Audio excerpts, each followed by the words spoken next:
सहनौ भुनक्तु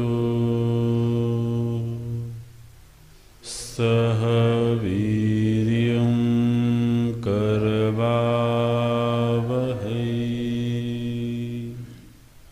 तेजस्विनावधीतमस्तु मा विद्विषावहै।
अखण्डं सच्चिदानन्दम्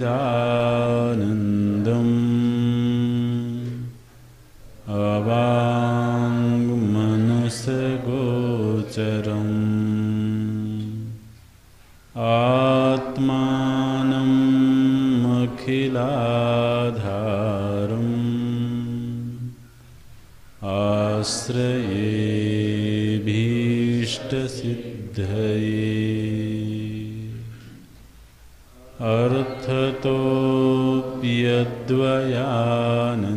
अर्थतोऽप्यद्वयानन्दान् अतीतद्वैतभानतः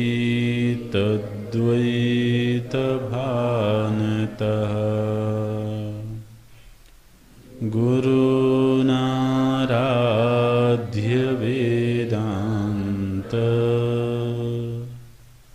सारं वक्ष्ये यथामति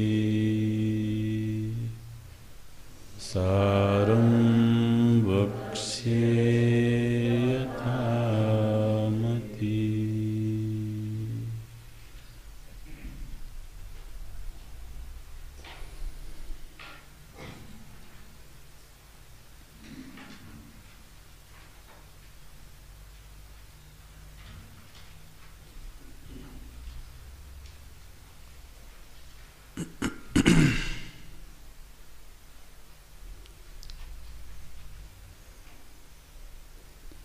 एतत् उपहितयोः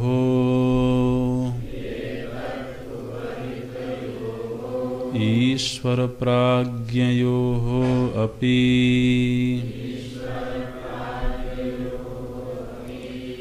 वनवृक्षावच्छिन्नाकाशयोरिव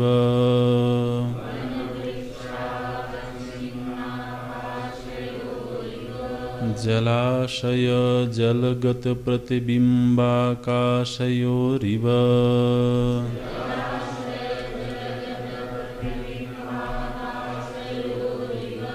वा अभेदः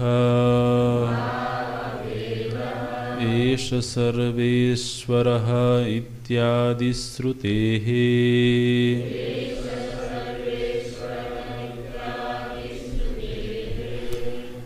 वनवृक्ष तद् अवच्छिन्नाकाशयोः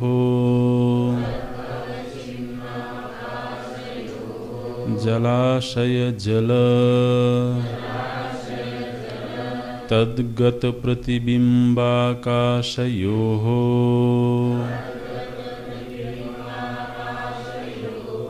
वा आधारभूत अनुपहित आकाशवत अनयोः अज्ञान तदुपहित चैतन्ययोः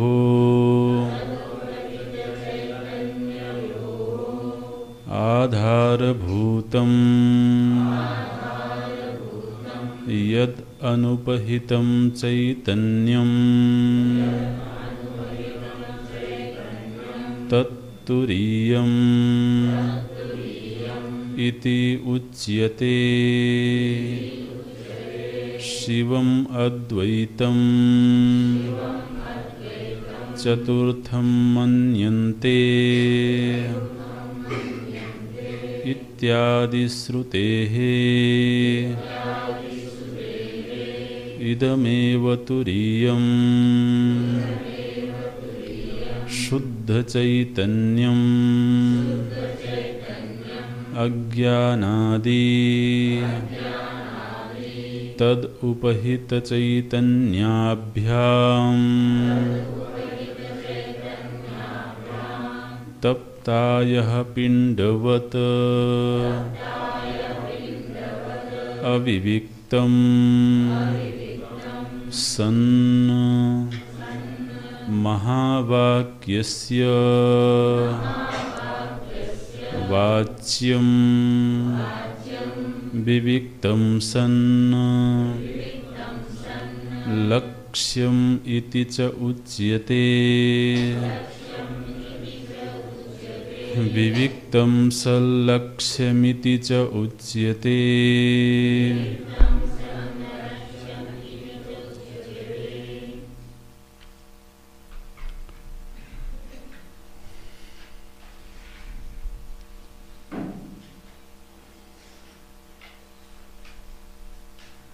एतत् ईश्वर प्राज्ञयोः अपि अभेदः।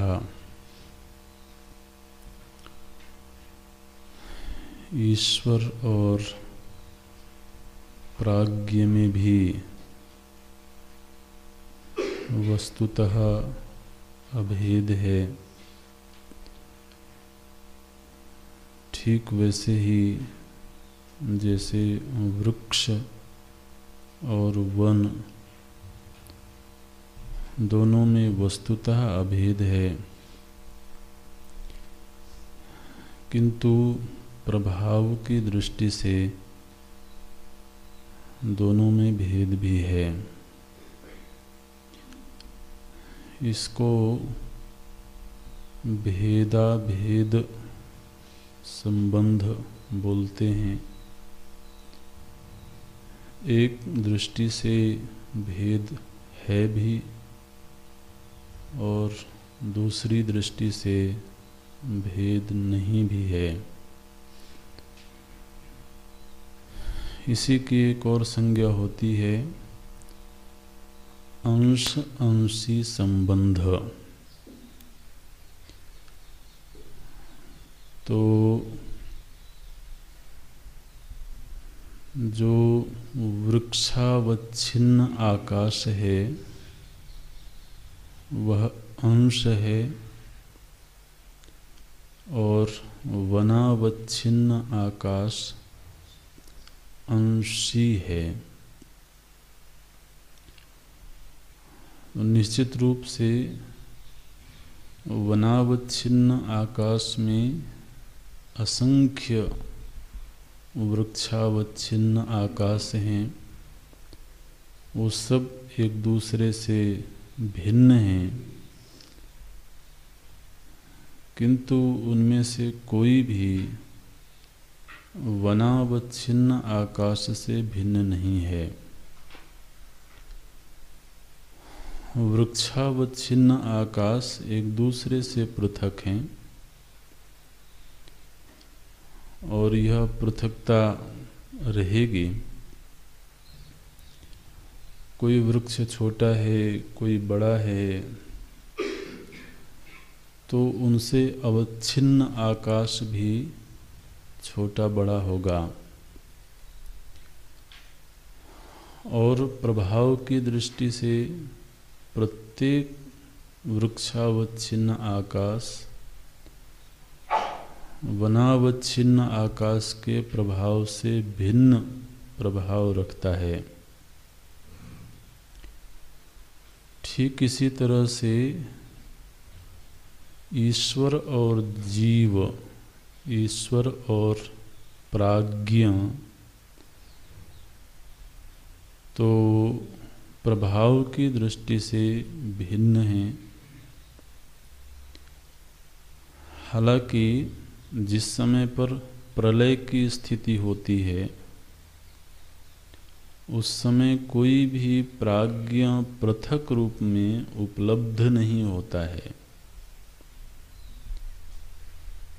प्रलय काल में समस्त जीव उस ईश्वर में समाहित हैं, उनकी पृथक सत्ता उपलब्ध नहीं हो रही है।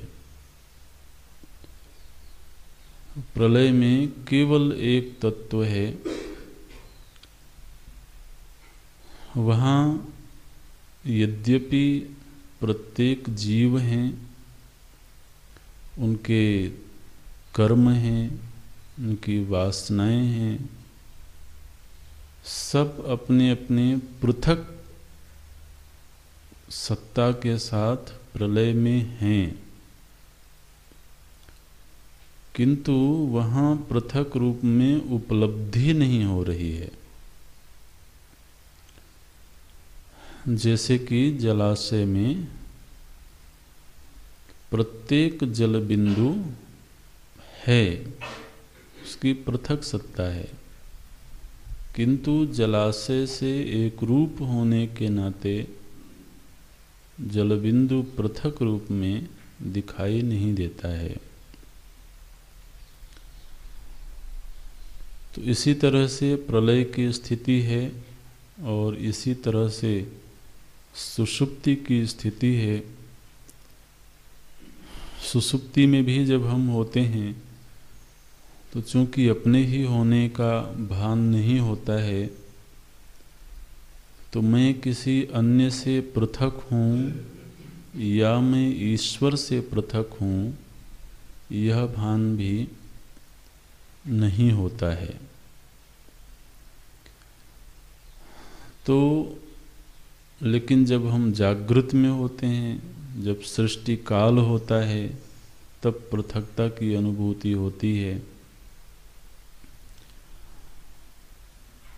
हालांकि किसी भी जीव को ईश्वर से पृथक नहीं किया जा सकता है। जिस तरह से शरीर से किसी भी अंग को पृथक नहीं किया जा सकता है, उन्हें पृथक कर सकते हैं, लेकिन फिर उसकी सत्ता नहीं रहेगी, वो नष्ट प्राय हो जाएगा। प्रत्येक अंग जब शरीर से जुड़ करके है, तभी तक वह सुरक्षित है, चैतन्य है और उपयोगी है। तो जिस तरह से इस शरीर का प्रत्येक अंग इस शरीर के बिना नहीं रह सकता है, वो उससे पृथक होते ही नष्ट प्राय हो जाएगा। ठीक इसी तरह से किसी भी जीव कि ईश्वर से पृथकता नहीं हो सकती है। माने वो इस जगत से पृथक नहीं हो सकता है। इस जगत से पृथक होते ही वह जीव नष्ट प्राय हो जाएगा। तो जैसे हमारे शरीर के प्रत्येक अंग का पोषण शरीर के द्वारा होता है और बदले में अंग शरीर की सेवा करता है, शरीर के लिए समर्पित होता है, ठीक इसी तरह से प्रत्येक जीव का पोषण इस समष्टि जगत के द्वारा होता है। तो समष्टि जगत में समष्टि वायु है। अब अगर कोई जीव इस समष्टि जगत से अपने आप को पृथक करने का प्रयत्न करे, इसका मतलब ये है कि वह समष्टि वायु से भी अपने आप को पृथक करे।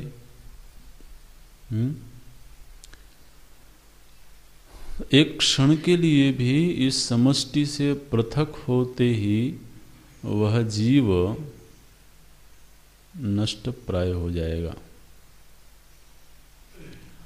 तो चाहे भले हमें ऐसा लगता है कि मैं पृथक हूँ और मेरे सामने जो जगत है वो मुझसे पृथक है, मुझसे भिन्न है, लेकिन वस्तुतः ऐसा है नहीं।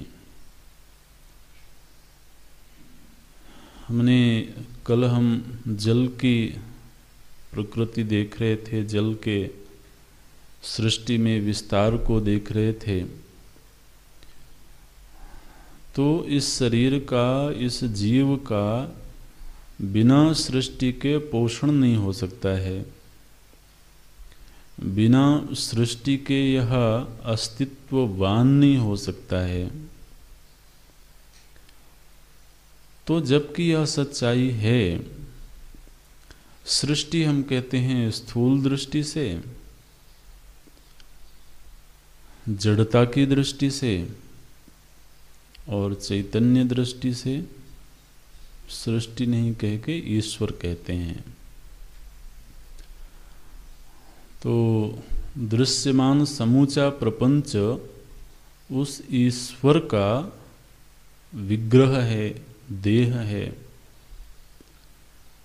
इस दृष्टि से देखें तो ये एक बड़ी मंगलमयी व्यवस्था है।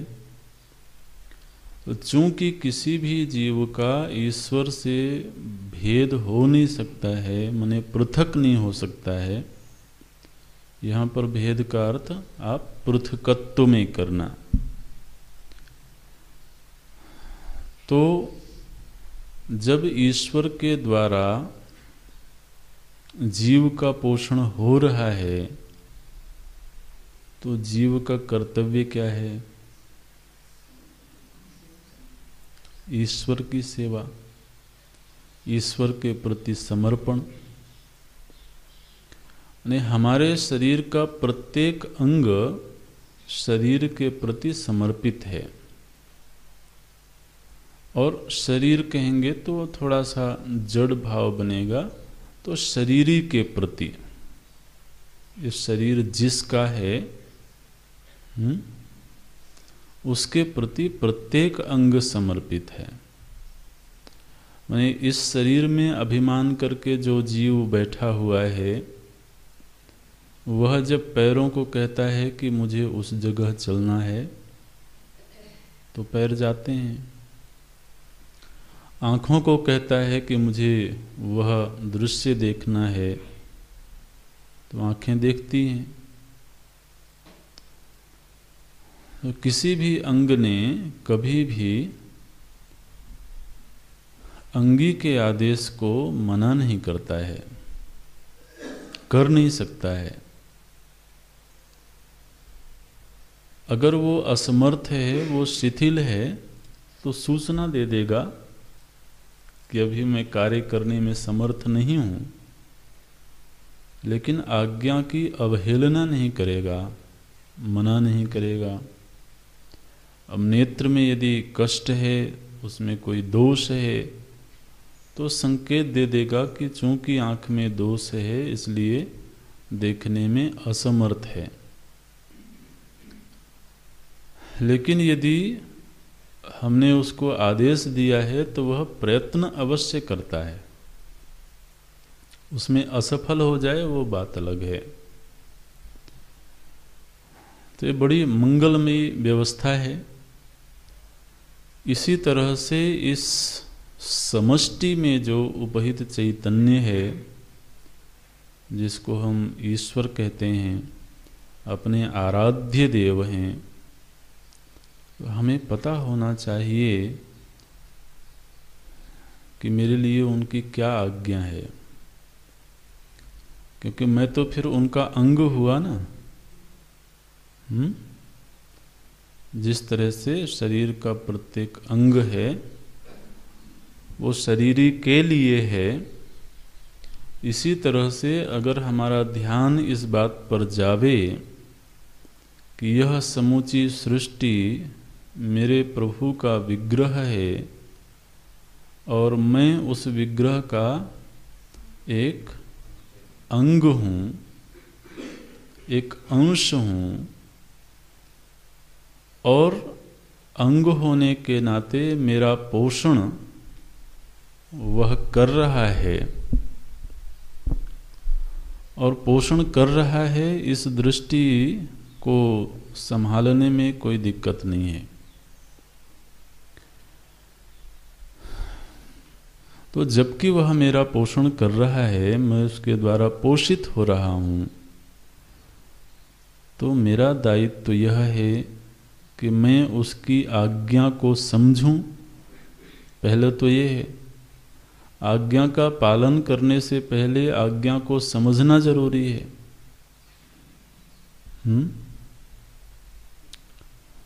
और समझ के पालन करना। महाराज, प्रत्येक अंग का यही मुख्य कर्तव्य है, मुख्य धर्म है। और खास तौर से जो मनुष्य रूपी अंग है, हालांकि उनके सारे ही अंग महत्वपूर्ण हैं, प्रधान हैं, लेकिन फिर मनुष्य जरा विशेष अंग है। जैसे इस शरीर में हर अंग महत्वपूर्ण है, लेकिन फिर हृदय तो बहुत महत्वपूर्ण है। आप समझते हैं ना, हाथ के बिना भी शरीर ही रह सकता है, पैर के बिना भी शरीर ही रह सकता है, आंखों के बिना भी रह सकता है, लेकिन हृदय के बिना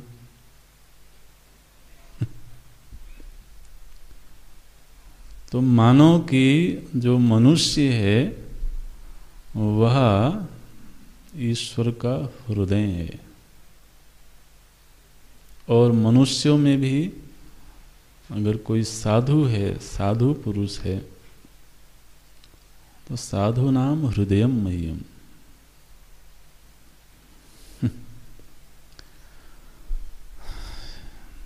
यह हर क्षण हर पल उस जीव के होने की सूचना देता रहता है।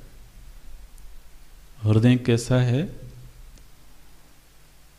यहाँ तक कि सुषुप्ति में भी जीव के होने की सूचना देता रहता है।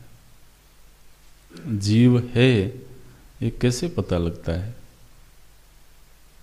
धड़कनों से। महाराज, इस सृष्टि में भगवान के भक्त नहीं होवें, संत नहीं होवें, तो ईश्वर के होने का पता कौन देगा? दुनिया तो वैसे भी पता नहीं कहाँ कहाँ दीवानी है, लेकिन ईश्वर नाम की सत्ता भी है, ईश्वर भी है, ये खबर कौन देगा? जो उनके हृदय हैं। तो ये हमारा आपका एक बड़ा दायित्व है। और चूंकि यह योनि कर्म प्रधान है और कर्म का सबसे मंगलमयी रूप है ईश्वरार्पितम, तो इस व्यक्ति रूपी अंग का मुख्य दायित्व तो ईश्वरार्पितम ही है। तो जब कोई व्यक्ति अपने आप के ईश्वरार्पित, वस्तुतः ईश्वरार्पित है ही, यानी ईश्वरार्पित अंग तो अंगी के प्रति समर्पित है ही, लेकिन अंग इस बात को समझ ले, क्योंकि अंगी के बिना अंग रह नहीं सकता है। लेकिन धीरे धीरे वह इस सच्चाई को समझ ले तो बहुत मंगल है। यह जानते हुए कि मैं कभी भी अपने आराध्य से पृथक नहीं हो सकता हूं, माने पृथकता की सिद्धि किसी भी प्रकार से हो ही नहीं सकती है, इसलिए अभेद है। इसलिए दोनों ही आप कह सकते हैं एक दूसरे के पूरक हैं, एक दूसरे की पूर्ति करते हैं। शरीर में से प्रत्येक अंग को निकाल दिया जाए तो शरीर का होना तो संदिग्ध हो जाएगा, और शरीर को नष्ट कर दिया जाए तो सारे अंग नष्ट हो जाएंगे। तो इस तरह से यह जो अंश अंशी संबंध है, ये उपासना की दृष्टि से यह दृष्टिकोण बड़ा मंगलमयी है। और हमारे जो अद्वैत वेदांत से भिन्न जो दूसरे वेदांत दर्शन हैं, वो इसी धरातल पर खड़े होकर के वो अपने प्रभु को अपना उपास्य मान करके उपासना करते हैं। वो मुख्य रूप से भक्ति प्रधान दर्शन है, चाहे वो विशिष्टाद्वैत हो, द्वैताद्वैत हो, शुद्धाद्वैत हो, द्वैत हो या शैवाद्वैत हो। तो उन सभी ने थोड़ा थोड़ा भेद करके तो यह माना कि जीव ईश्वर से पूरी तरह से भिन्न नहीं हो सकता है। तो अब वो बीच में सो जाए तो अलग बात है। हमारे कोई कोई विद्यार्थी बीच में सो जाते हैं।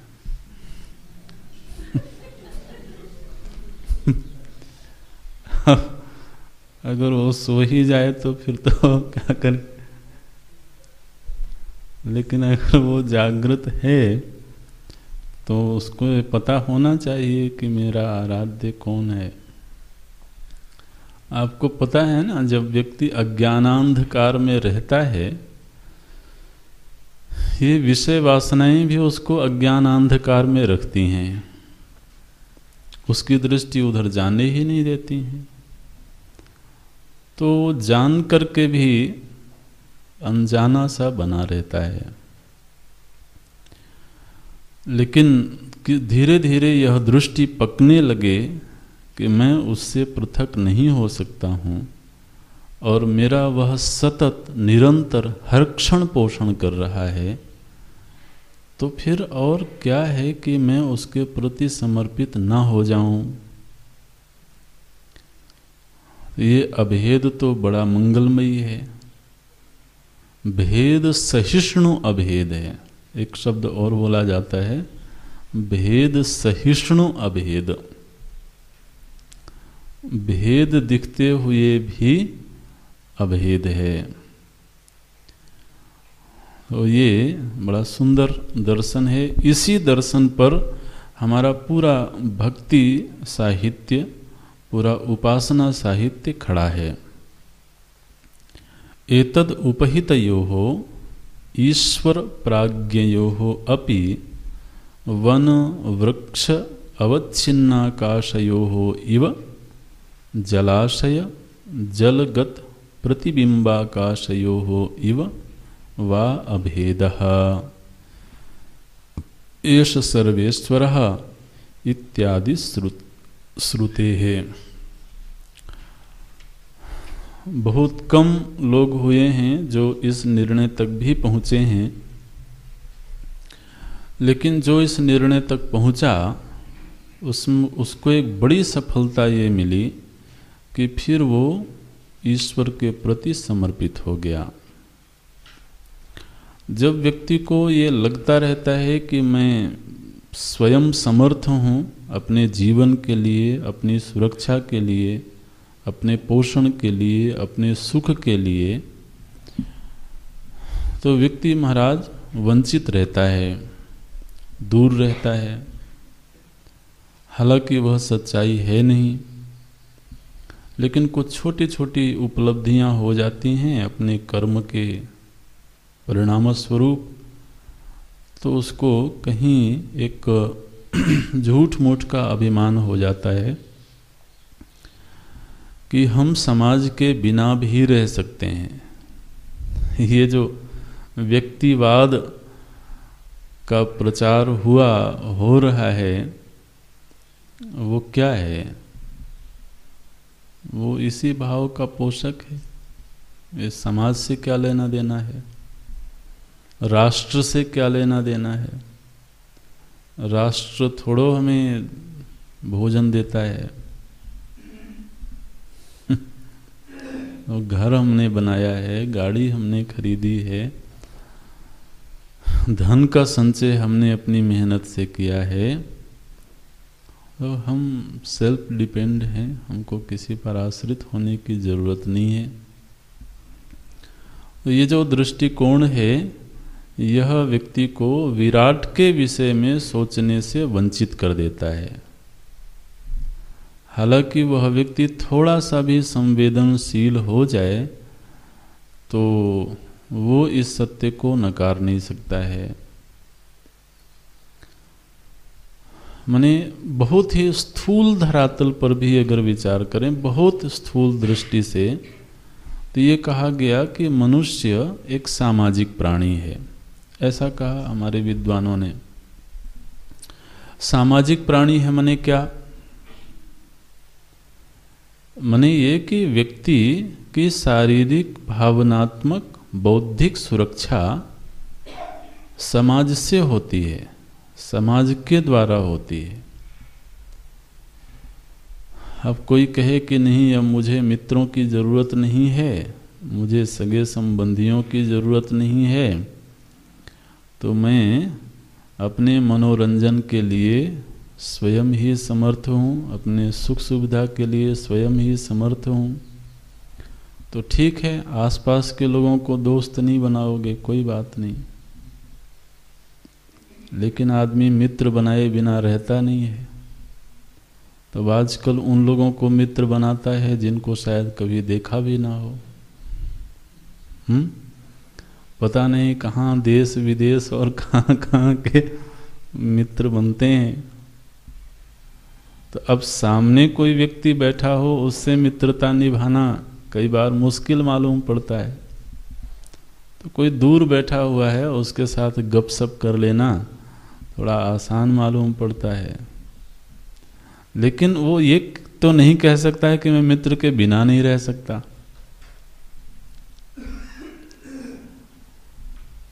मित्र के बिना रह सकता हूँ। तो पता नहीं ऐसी ऐसी तकनीकी आती रहती है। तो फेसबुक और क्या क्या, हाँ आप सब जानते हो। तो उनके माध्यम से वो समाज से जुड़ के रहना चाहता है। मुख्य बात यह है कि वो जुड़ने का तरीका कोई भी हो सकता है, लेकिन समाज से पृथक हो करके, बिल्कुल अलहदा अकेला हो करके, तो कोई भी नहीं रह सकता है। अब चूंकि प्रत्यक्ष में कोई व्यक्ति होगा तो उसके अपने सुख दुख भी होंगे, उसके साथ में कुछ दूसरी बातें भी होंगी, तो वो हम कई बार नहीं बर्दाश्त कर पाते हैं तो वो भी हमें नहीं बर्दाश्त करता है। अब दूर दूर हैं तो चलो, मन नहीं लगा तो बंद कर दिया तो वो अपनी ही कमजोरियों की वजह से व्यक्ति ये सब करता है। लेकिन मुख्य बात यह है कि कोई भी व्यक्ति समाज और राष्ट्र और सृष्टि के बिना नहीं रह सकता है। ये सृष्टि और व्यक्ति का एक तरह से अभेद है, समष्टि और व्यष्टि का अभेद है। दोनों एक दूसरे के पूरक हैं, प्रभाव की दृष्टि से दोनों पृथक मालूम पड़ते हैं। अच्छा, तो ये अभी हमने जो देखा वो उपाधिगत अभेद और उपहित गत अभेद, ये दो अभेदों की सिद्धि यहाँ पर की गई। अब बोलते हैं, एक बड़ा सूक्ष्म विषय है, हालांकि बहुत थोड़े से संदर्भ में ही ये विषय लिया गया, लेकिन ग्रंथ के अंत में इस विषय का पुनः विस्तार करेंगे। तो लेकिन यहाँ पर बोलते हैं कि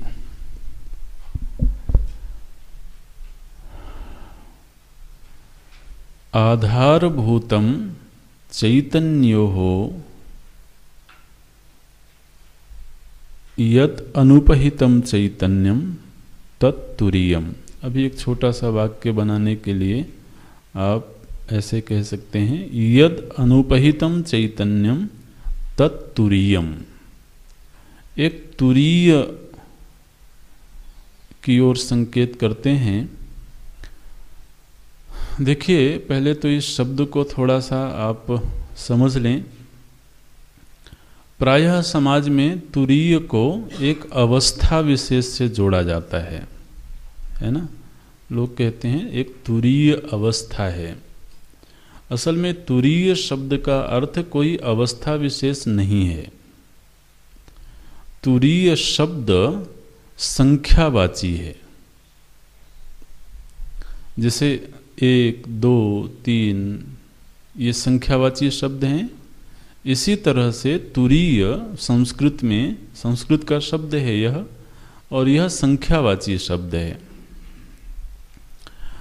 तो तुरीय का अर्थ होता है चतुर्थ, फोर्थ।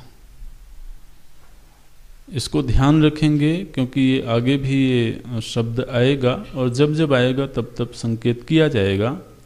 लेकिन हमको आपको कम से कम तो शास्त्रीय ढंग से प्रत्येक शब्द का अर्थ मालूम होना चाहिए। समाज में महाराज इसको बहुत ग्लोरीफाई किया जाता है।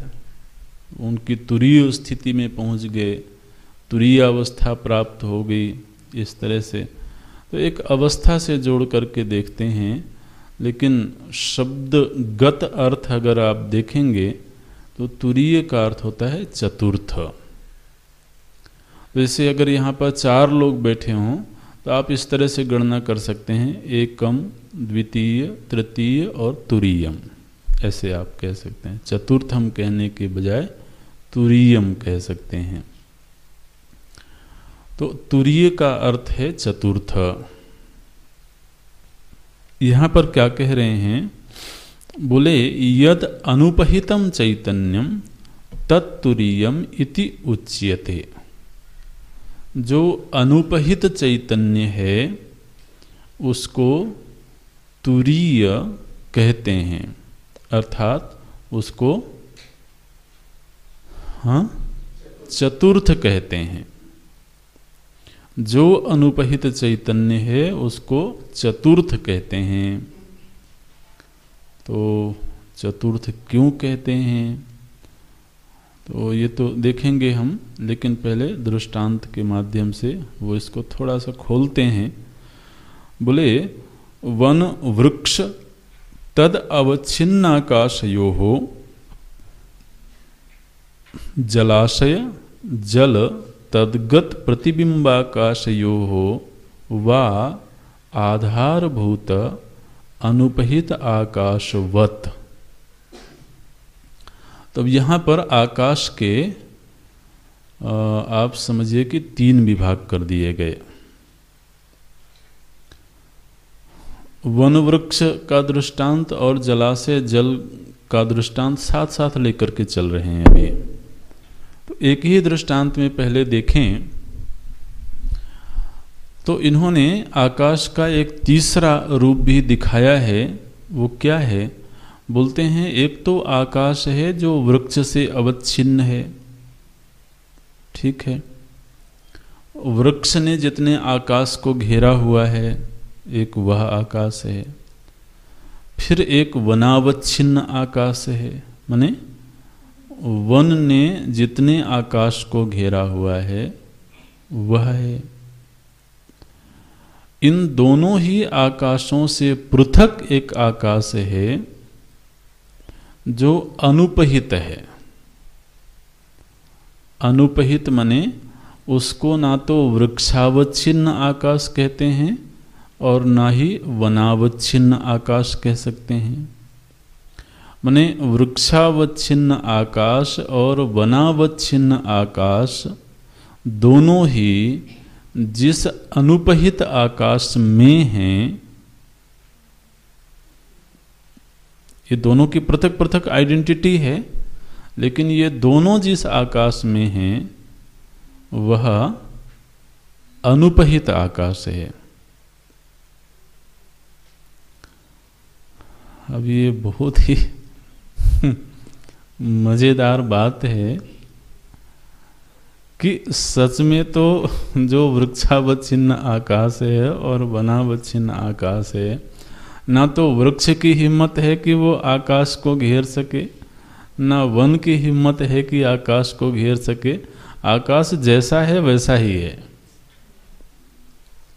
अगर तो उस वृक्ष ने, आप ध्यान देना, वो वृक्ष जहां पर है उतने आकाश को उस वृक्ष ने घेर लिया तो माने वह आकाश उसका अपना हो गया, है ना। अब यदि मानो कि हम उस वृक्ष को वहां से उखाड़ करके दूसरी जगह ले जाएं तो वो उस आकाश को साथ में लेके जाएगा?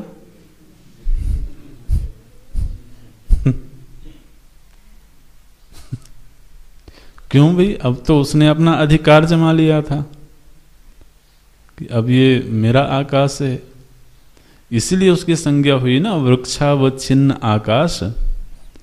यह जो आकाश को संज्ञा प्राप्त हुई, आकाश का नामकरण किया गया, ये नामकरण किस आधार पर हुआ? वृक्ष ने जब अधिकार किया, वृक्ष ने कहा कि यह आकाश मेरा है। जैसे हमारे विद्यार्थी लोग कक्षाकाश में अधिकार करते रहते हैं। कमरे में जो आकाश है, अब आप दीवारों से थोड़ा अभिमान करते हो, दीवारों से घिरा हुआ जो आकाश है उसी आकाश को कहते हो ना कि ये कमरा मेरा है। आप दीवारों को तो कमरा नहीं बोलते हो, आप छत को तो कमरा नहीं बोलते हो।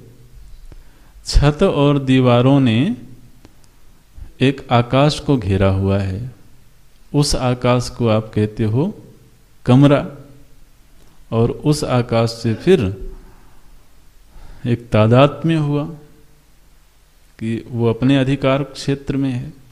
अधिकार क्षेत्र में है ये कब कहा जाता है? जब वो हमारे डिस्पोजल पर हो, जब हम उसका उपयोग अपने हिसाब से कर सकें, तभी हम कहते हैं इस पर मेरा अधिकार है। तो अब उस आकाश से आपने अभिमान किया हुआ है तो आकाश आपका हो गया। अब आपको कहा गया कि आप दूसरे आकाश में जाओ, तो जिस आकाश से आपने अभिमान किया था उसको क्यों छोड़ दिया? उसको लेके जाओ भाई, बोले नहीं, वो आकाश तो वहीं का वहीं रहेगा, अब दूसरा आएगा और वो अभिमान करेगा। तो आकाश कहीं नहीं आता जाता है, ये केवल अभिमान शिफ्ट होता रहता है ना, ये केवल अभिमान बदलता रहता है। और जिस समय पर उस व्यक्ति ने उस पर्टिकुलर आकाश से अभिमान किया, उस समय भी वास्तव में आकाश उसका हुआ नहीं है। आकाश जैसे को तैसा है, वो किसी से घिर नहीं सकता है, किसी से घिरा नहीं है, किसी का अपना नहीं हो सकता, किसी का पराया नहीं हो सकता है। लेकिन महाराज हम सब अपना पराया करके तो झगड़े करते हैं। तो हमारे आसमान में आप अपना विमान नहीं उड़ा सकते हो। हमारे आसमान में प्रवेश करने के लिए आपको अनुमति लेनी पड़ेगी। अरे भाई, तुम्हारा आसमान कब हो गया? और मजे की बात यह है कि आसमान को यह पता ही नहीं है। आकाश को यह मालूम ही नहीं है कि किसी ने मेरे ऊपर अधिकार किया हुआ है। तो जिस समय पर हमको वह उपहित मालूम पड़ता है, अगर आकाश की दृष्टि से देखें तो वो उस समय भी अनुपहित ही है। लेकिन जब व्यवहार करते हैं तब भिन्न भिन्न व्यवहार करते हैं। ये रहा वृक्षावच्छिन्न आकाश, ये रहा वनावच्छिन्न आकाश, और ये दोनों ही आकाश जिस आधारभूत आकाश में हैं वह अनुपहित आकाश है। हालांकि ये तीन संज्ञाएं होने पर भी वहाँ तीन आकाश नहीं हैं।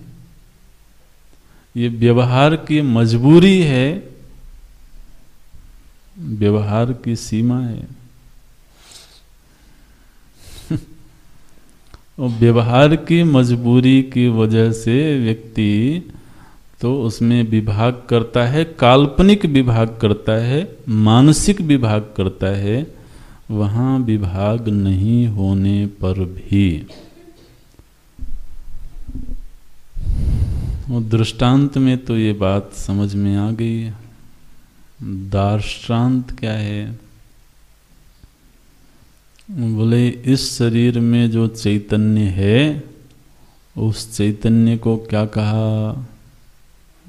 बोले ये मैं हूँ और ये तुम हो। माने तुम्हारे शरीर ने जितने चैतन्य को घेरा है वो तुम्हारा चैतन्य है, और मेरे शरीर ने जितने चैतन्य को घेरा है वो मेरा चैतन्य है। ये बड़ी विचित्र कहानी है महाराज। तो प्रत्येक जीव का चैतन्य भिन्न भिन्न हो गया है ना। हालांकि चैतन्य एक व्यापक सत्ता है, यह जानते हुए उस चैतन्य में कोई विकार नहीं हो सकता है, यह जानते हुए उसमें कोई परिच्छेद नहीं हो सकता है, उसको छिन्न भिन्न नहीं किया जा सकता है। माने जिस आकाश से हम तादात्म्य करते हैं उस आकाश को हम काट नहीं सकते।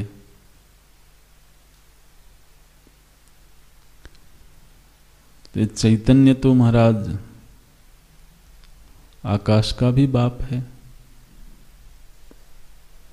अरे भाई, आकाश कहाँ से पैदा हुआ? तस्माद् व एतस्माद् आत्मनः आकाशः सम्भूता, यही पढ़ते हैं ना। तो आकाश कहाँ से उत्पन्न हुआ? बोले आत्मा से उत्पन्न हुआ। अरे तो जब हम आकाश को ही छिन्न भिन्न नहीं कर सकते हैं, उसमें ही बंटवारा नहीं कर सकते हैं, तो उसके पिताजी का बंटवारा कैसे कर लिया? वो तो और भी सूक्ष्म होगा ना। वो और भी व्यापक होना चाहिए। आप आकाश को काट नहीं सकते हैं, आकाश को जला नहीं सकते हैं, आकाश को सुखा नहीं सकते हैं। इसी बात को तो भगवान ने कहा, नैनम छिंदन्ति शस्त्राणि। तो क्या वो इस शरीर के लिए कह रहे हैं? नहीं, इस शरीर के लिए नहीं कह रहे हैं। इस शरीर से अवच्छिन्न जो चैतन्य तत्व है, जिस चैतन्य तत्व को वस्तुतः कोई भी शरीर अवच्छिन्न कर नहीं सकता है, उसके विषय में भगवान की ये उक्ति है।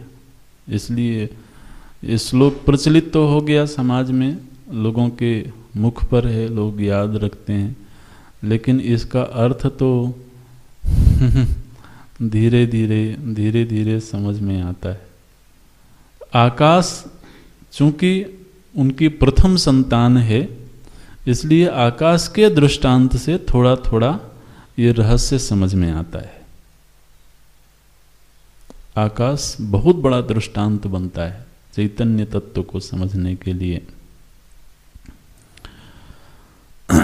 तो बोलते हैं कि वन अवच्छिन्न आकाश और वृक्ष अवच्छिन्न आकाश, ये दोनों ही आकाश जिस आधारभूत आकाश में हैं, वह आकाश वास्तव में अनुपहित है। ठीक है।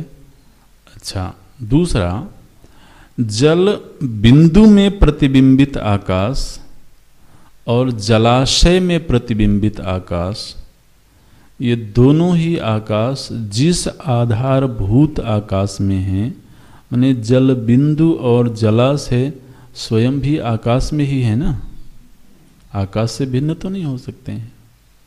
तो एक आकाश वो है जिसमें जल बिंदु है, और एक आकाश वो है जो जल में प्रतिबिंबित है। तो जल में प्रतिबिंबित आकाश तो उपहित मालूम पड़ता है, लेकिन जिस आकाश में वह जल है, वह आकाश तो उपहित नहीं है। उपहित होता तो महाराज जल से वो गीला हो गया होता। कौन? लेकिन गीला तो हुआ नहीं। तो वह जो अनुपहित आकाश है, वह इन दोनों ही आकाशों से भिन्न है।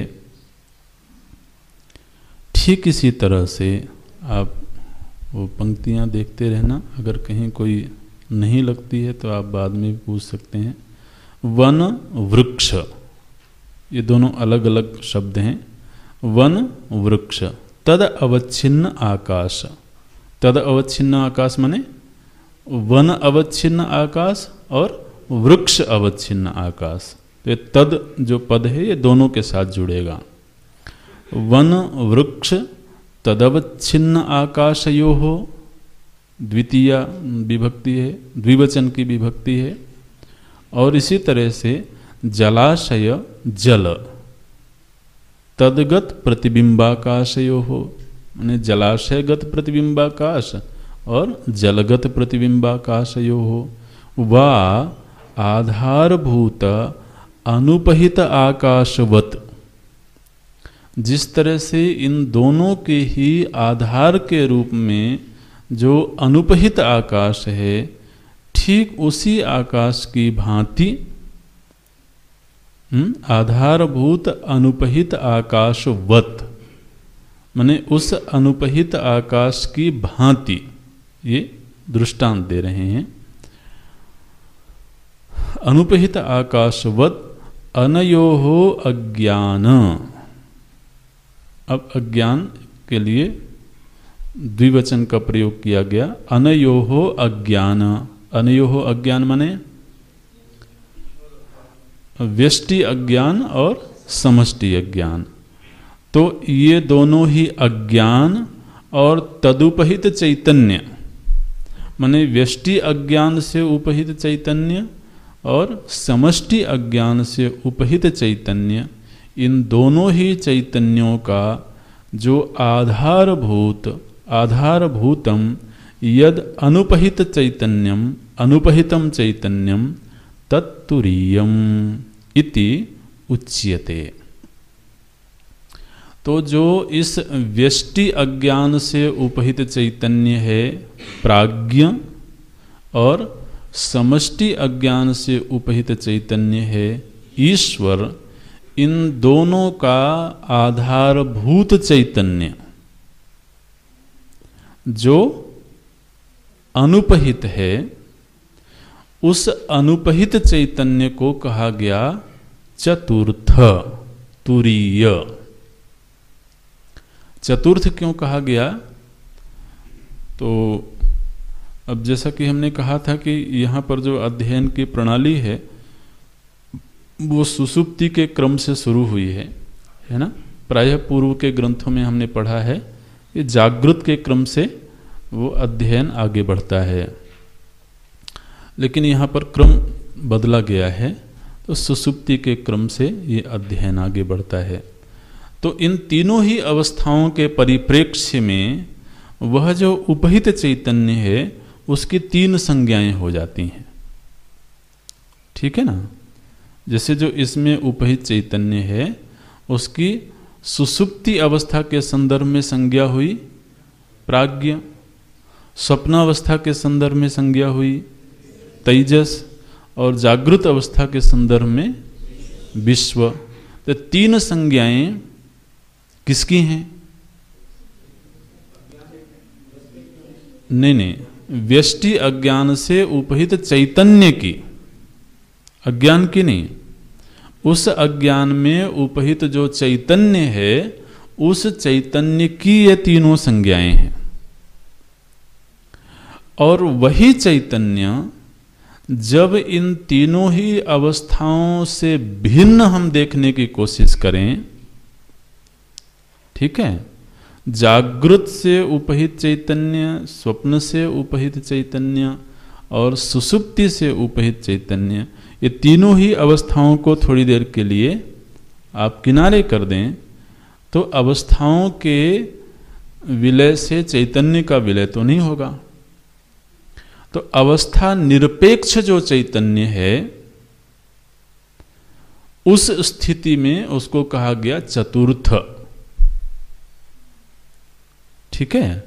हालांकि वह जो चतुर्थ जिसको कहा जा रहा है वह उसी को कहा जा रहा है जिसका नाम विश्व है, उसी को कहा जा रहा है जिसका नाम तेजस है या प्राज्ञ है। तो वस्तुतः वह चैतन्य विश्व, तेजस और प्राज्ञ से भिन्न कोई चौथी वस्तु नहीं है, ठीक है। लेकिन अवस्थाओं के संदर्भ में चूंकि तीन नामकरण हुए हैं इसलिए इन तीनों ही नामकरणों से भिन्न करने के लिए कहा गया चतुर्थ। हालांकि यह जो चतुर्थ है वह विश्व ही है, वह तेजस ही है, वह प्राज्ञ ही है। तो विश्व, तेजस, प्राज्ञ से अभेद है उसका, वो उससे भिन्न कोई चौथी वस्तु नहीं है। लेकिन अब लोगों ने महाराज कहा कि ये तीन अवस्थाएं तो होती ही हैं नैसर्गिक रूप से, और फिर व्यक्ति जब समाधि में जाता है तो उसकी चतुर्थ अवस्था है। तो उसको कह दिया गया ये तुरीय अवस्था है। तो आपको मजा आता है कहने में तो कह लो, उसमें कोई दिक्कत नहीं है। वो तीन अवस्थाओं से भिन्न अवस्था हो सकती है, लेकिन उपनिषदों ने निरुपाधिक चैतन्य के लिए ये संज्ञा दी तुरीय। तो यह संज्ञा शास्त्र में माने हमारे उपनिषदों में अवस्था की नहीं है, यह चैतन्य तत्व की है, उस चैतन्य की जो अनुपहित है। तो ये बोलते हैं आधारभूतम यद अनुपहितम चैतन्यम तत्तुरीयम इति उच्यते।